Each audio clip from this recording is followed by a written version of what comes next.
Tunaenda kwenye vita kubwa kweli kweli, vita ambayo tunachokihitaji ni kuvuka kwenye hiyo vita.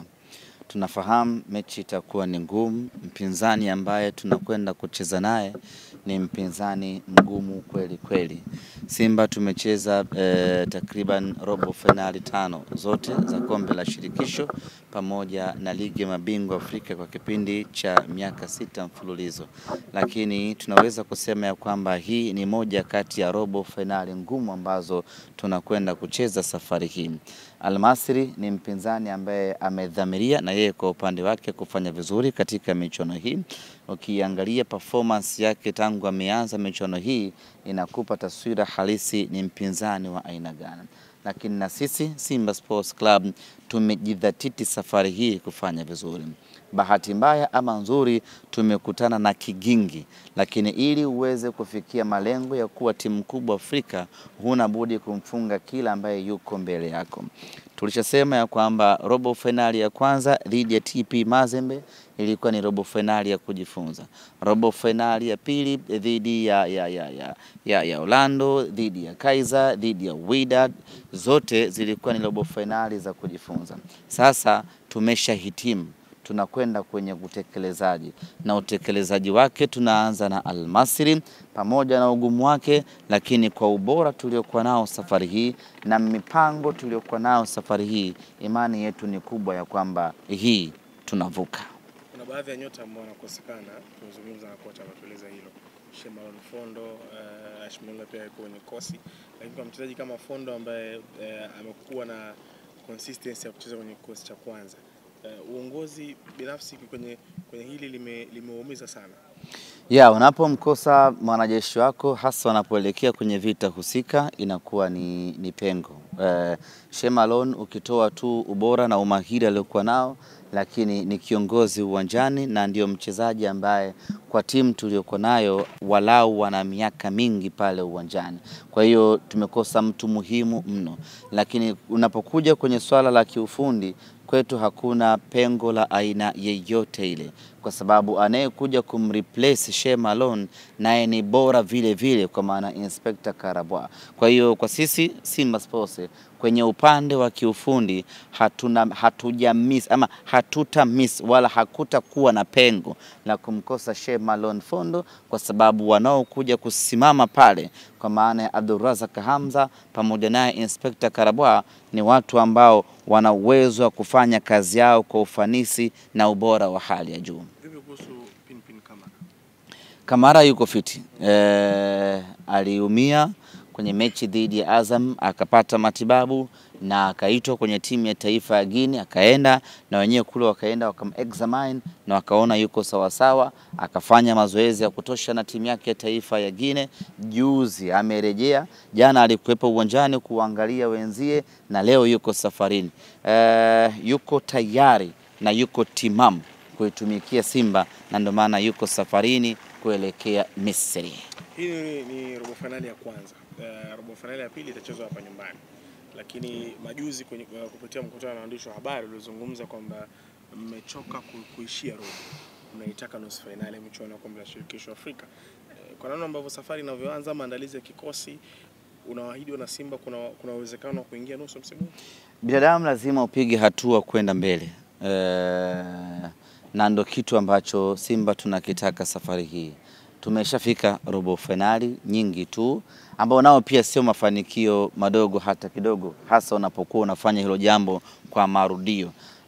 Kuna watu wameshindwa kufika robo finali, amekuja mwaka huu, mwaka ujao hayupo, lakini kwa Simba tumekuwa na muendelezo huo wa kufika robo finali. Kwa hilo peke yake ni fanikio kubwa, lakini hatupaswi sasa kuishia hapo ama kujivunia kuishia hapo. Tunapaswa kupiga hatua kwenda mbele. Na tunapigaje hatua? Ni kwa kumtoa Al-Masry na kwenda hatua ya nusu finali. Haitakuwa rahisi, lakini inawezekana kwa sababu ya ubora tuliokuwa nao. Nachoweza kudiriki kusema ya kwamba safari hii Simba Sports tuna timu bora kwenye robo finali kuliko tulipokuwa na timu miaka 4 ama 5 iliyopita ambazo tulikuwa nazo kwenye hatua ya robo finali. Hii peke yake inatupa ujasiri ya kusema ya kwamba hii tunavuka. Thamani ya mchezo huu umebeba bendera ya Tanzania na East Africa. Ya, thamani ya mchezo huu ni mkubwa sana. Ukiachilia mbali bendera, lakini tumebeba mioyo ya wanasimba ambayo kwetu ni kitu muhimu sana. Matarajio ya wanasimba ni makubwa mno katika mchezo huu.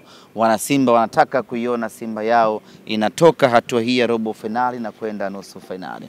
Lakini kama haitoshi, Afrika Mashariki yote inamtazama mnyama anafanya kitu gani avuke kwenda hatua inayofuata.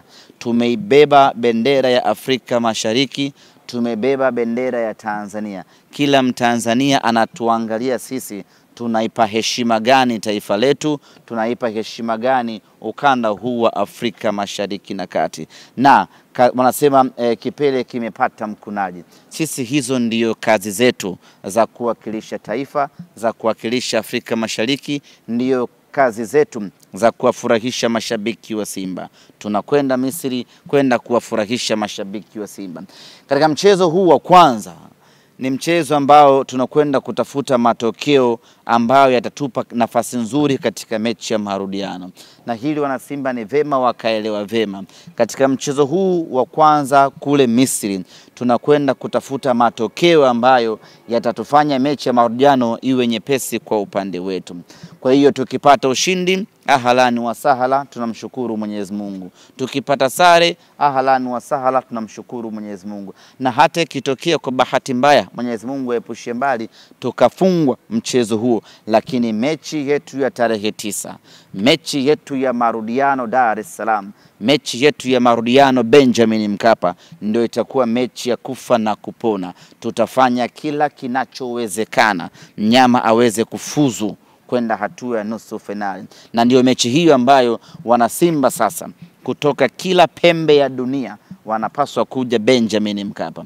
Na kwa hapa nianze kuwapongeza wale wanasimba wa mikoani, wameshaanza kufanya juhudi za kuja uwanjani. Nimeona matawi mengi yameanza kujikusanya, washaanza kukusanya nauli zao kwa ajili ya kuja Benjamin Mkapa. Sasa kazi iendelee ya kuendelea kuhamasishana mashabiki wa Simba wenyewe kwa wenyewe. Kutoka mikoani tunahitaji watu wengi zaidi waje tarehe 9. Wa hapa Dar es Salaam na wenyewe ndio wasituangushe, na wenyewe waanze kuhamasishana. Tarehe 9 tukutane Benjamin Mkapa. Yaani pale Benjamin Mkapa siku ya tarehe 9 unageuka kuwa uwanja wa vita. Mnyama anaitaka nusu finali. Yaani hata kama inatakiwa tukutoe Diego ili Simba tupate ushindi, atukuache baba. Antagoma nafikiri ni ombi. Bibi tukutoe ili Simba pate ushindi. Wanataka aliyenona. Wewe Diego umenona wewe. Yupo Chiko kanona. Chiko mzuri. Chiko mzuri.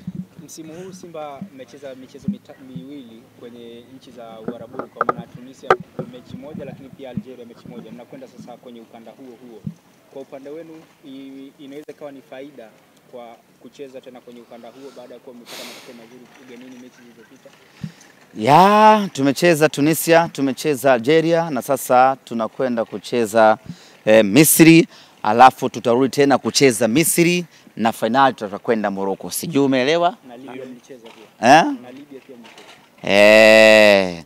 Yaani tuna robo finali dhidi ya Misri, dhidi ya Al Masry Misri, tuna nusu finali dhidi ya Zamalek Misri, alafu robo finali sisi na RS Berkane Morocco. Robo finali ama nusu finali hiyo sasa hiyo itakuwa. Uarabuni tu. Tushapanga kabisa. Tushapanga. Mara nyingi Simba huwa tunapita njia ngumu sana. Very very hard way. Ukiangalia Simba kuanzia mechi ya kwanza ya kuania kufuzu kuingia hatua ya makundi, tulikutana na kigingi cha wa Libya wale. Mechi ikawa ngumu, lakini kwa ubora wetu tukafuzu. Tukaenda kwenye hatua ya makundi, tukakutana na timu mbili kutoka Afrika Kaskazini, Sfaxien pamoja na Constantine. Lakini kwa ubora wetu Simba Sports Club tukafuzu na tukaongoza kundi. Na kama haitoshi, robo finali tumepewa tena timu nyingine kutoka Afrika Kaskazini, na nusu finali vile vile timu nyingine kutoka Kaskazini. Yote hiyo ni njia ngumu ambayo mnyama anapitishwa, lakini tutakwenda na njia ngumu hiyo hiyo. Wanasema the hard way is the only way. Njia ngumu hiyo hiyo ndio hiyo hiyo tutakayotumia mnyama kupata mafanikio. Experience tulioipata kucheza na Constantine, tulioipata kucheza na Sfaxien, hali ya hewa ya baridi ile ni mazingira ambayo yanatupa ugumu ama consolidation. Imekubali Imekubali. Yenyewe hiyo. Pale pale. Consolidation, ndo shida kurudia. Ubaya haina rivers. Kwa hiyo yanatupa ugumu, yanatupa ile ukomavu, hiyo ni neno sahihi. Yanatupa ukomavu wa kwenda kufanya vizuri katika mchezo. Na kingine kizuri ni kwamba tunakwenda Al Masry ambao kimsingi sisi ni mji wetu. Kwa miaka miwili mtawalia tumekuwa tukiweka kambi pale Al Masry. Kwa hiyo tunafahamu mazingira kinaga ubaga, hakuna wa kutueleza chochote katika mji huo. Kwa hiyo kimsingi ni Simba anakwenda nyumbani. Tumeshazoea mazingira ya kaskazini, tumezoea mazingira ya Misri, tumezoea wapinzani wa aina hiyo. Itakuwa ni mechi nzuri sana kwa upande wetu, hakuna kitakachotushangaza. Ahmed, la mwisho na sio kwa umuhimu. Zengwelo. Hilo Zengwelo. Bilinge za kikao leo umeziona? Ya, nimeziona. Una kipi cha kuambia wana Simba kutokana na vikao vile? Vikao vimefanyika na viongozi wetu wamekwenda kwenye vikao, na tumemsikia mwenyekiti wetu Murtaza Ali Mangungu Chuma ameeleza kwa ufupi kile ambacho kimejiri kwenye kikao. Muhimu wana Simba sisi tuwe watulivu. Na kwa sasa concentration yetu itujielekeze Misri kwenye vita yetu hii dhidi ya Al Masry, na tusubiri taarifa kutoka kwenye mamlaka husika. Waziri ndiye ambaye aliitisha kikao, kwa yeye ndo atakayekuwa kwenye nafasi nzuri ya kuzungumza wamezungumza kitu gani na wameafikiana kitu gani. Sisi kwa sasa tutulie, tuwaache viongozi wetu wafanye kazi kwa maslahi ya Simba, lakini kwenye level ya ushabiki sisi concentration yetu iwekee kwenye hatua ya robo finali. Hili ndio jambo muhimu mno ambalo liko mbele yetu hivi sasa. Tunatakiwa kuvuka hapa kwenye robo finali kwenda nusu finali. Haya mengine tuyaache kwenye level hiyo, yaendelee kushughulikiwa. Sisi tujitimize wajibu wetu kumtoa Simba hapa kwenda robo finali, nusu finali. Yes, mnacheza lakini. Sisi tunacheza. Nyinyi mnacheza. Tarehe yote siku hiyo. Anytime. Hata kipango leo mnarudi mnacheza. Sasa haiwezekani. Semaji kuhusu Manula yupo. Alikuwa majeruhi, amerejea. Jana tumemuona kwenye bench. Kwa hiyo kwa bado hajakaa sawa sana. Hana match fitness. Inabidi abaki Dar es Salaam akiendelea na training. Sasa muda wa daku. Daku kwenye ndege baba. Ilo hatari hilo. Na sio tu ndege ya kwenda Misri. Sio ya kwenda Rungwe. Anakuwa na Uarabu. Kwenda Rungwe. Daku na tende kidogo. Bana, tumebaki peke yetu. Tunaotumia hii Terminal 3. Vibaya mno. Sisi ni watu wachoyo, tunapenda vitu vyetu peke yetu. Watoto wote Chadi sasa hizi. Wanapambana tu, wengine wanaenda zao Mpanda, airport ya kwenda Songwe ile. Wengine wako zao kwenye sijara sasa hizi, wanatafuta Dodoma. Terminal 3. Tumebaki wenyewe sasa. Matai kunu haya mashindano. Fahamu mchezo na mashindano ya Afrika wewe. Hakuna timu za kudhamini huku. Huku tuko wenyewe tu. Huku tuko wenyewe tu, tunatamba na mali. Unaweza kaingia Misri lakini kupeleka ubalozi ni inawezekana. Au kaenda kumshangaa Farao. Au mapyramids, lakini kwenye mechi ni sisi peke yetu. Afrika najua sasa hivi Simba anatoka Tanzania anakwenda Misri. Na wengine wanafanyaje? Wanakwenda Tabora sijui lini. Kupanga ni kuchagua. Sisi tumechagua mafanikio. Tunataka Misri sasa hivi. Wenyewe baki na maandamano. Bana mimi acheni niende jamani. Simeenjoy mpata content nzuri. Dakika 8 zimefika. Basi pandisheni mapema hiyo. Na nikifika Misri nitawatumia kipande mpandisho wanangu. Au sio bana na wiki nzima Misri pale. Mtakuwa mnanipigia video call tunafanya interviews. Mji mmoja wa Ismailia. Ismailia ni mji wa kihistoria wa Misri pale. Pembezoni yake unapita mfereji wa Suez Canal. Ani hatari baba. Kuna meli zinapita pale kutoka Ulaya Mashariki zinakuja Asia na Tanzania kuleta mizigo. Wanaweza kupanda hizo. Wewe unaenda wapi wewe? Hizo mnaona nyie tu. Hiyo ni sisi tu wenyewe subiri kwenda Uyui. Uyui ni wapi? Uyui Tabora baba. Tarehe 2 wako Uyui hapo Urambo. Sisi wote tuko Canal. Ni maisha haya. Bwana asante ndugu zangu. Sio bana.